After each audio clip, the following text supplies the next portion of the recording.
Bismillahirrahmanirrahim. Assalamualaikum warahmatullahi wabarakatuh. Oke, kami Aman dari aman. kelompok 67 dari bagian dari Inner Studio, kami presentasikan aplikasi kami yaitu tentang Inner Mode. Nah, apa sih Inner Mode itu? Inner Mode itu simpelnya adalah main main tracker apa? Tapi Mood dia tuh tracker. main apa sih mindful tracker? Mood. Mindful Iya mood. tracker. Tapi dia tuh dengan icon yang unik gitu. Dan itu tuh ngebantu buat orang-orang tuh bisa ngerti gitu. Gimana cara emotional patternnya gitu selama sehari-hari gitu. Nah, sebenarnya apa sih alasan dari kami membuat ini? Karena emotional awareness itu masih kecil gitu, dimana banyak orang tuh merasakan emosi tapi tidak benar-benar memahaminya gitu, karena emosi itu bukan cuma suatu hal yang konstan gitu, kayak sedih atau apa gitu, kayak satu hal gitu. Kadang kita tuh bisa sedih atau happy gitu dalam satu hal yang bersamaan gitu. Nah, dan yang pastinya apa ya, manusia tuh fluktuatif gitu, bisa berubah-ubah dalam sehari. Namun itu tidak pernah dicatat itu. Padahal itu hal yang penting banget buat kita manage diri kita sendiri gitu. Terutama dari bagian kayak journaling dan bagian diary dari kita gitu. Supaya nextnya ntar kita bisa ngebuat habit gitu. Habit yang sering dilakukan tanpa sadar itu bisa mempengaruhi loh terhadap emosi.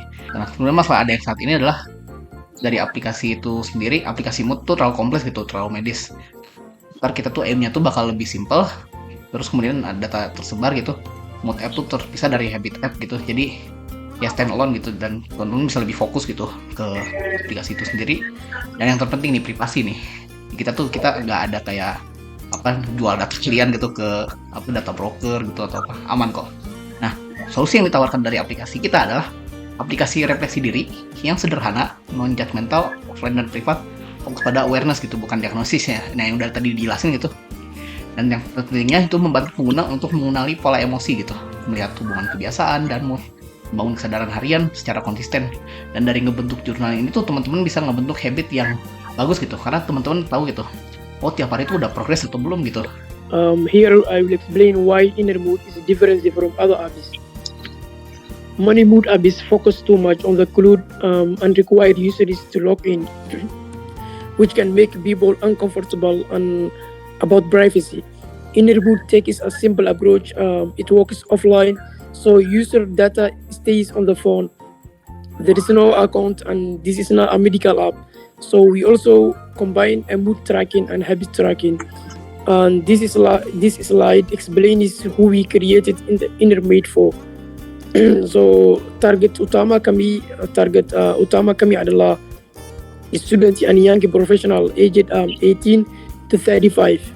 So people who care about self growth and personal development.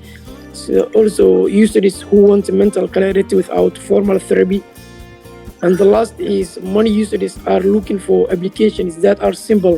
Selanjutnya ini fitur utama aplikasi. Yang pertama itu pengguna dapat mencatat mood berkali-kali ya dalam satu hari dengan skala 1 sampai 5 digambarin oleh emoji dari yang flat, happy, terus very happy, terus ada yang sad.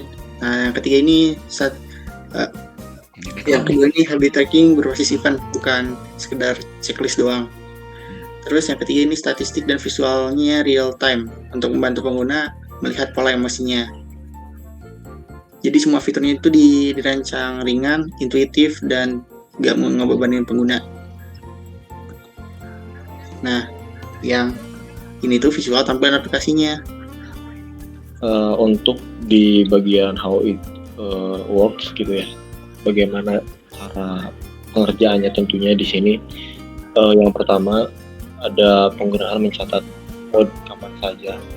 Kedua juga tentunya pengguna ini menyelesaikan kebiasaan harian, yang dimana pengguna ini menyelesaikan kebiasaan harian itu adalah jika pengguna memiliki problem solving individual gitu ya, jadi bisa menyelesaikan kebiasaan-kebiasaan.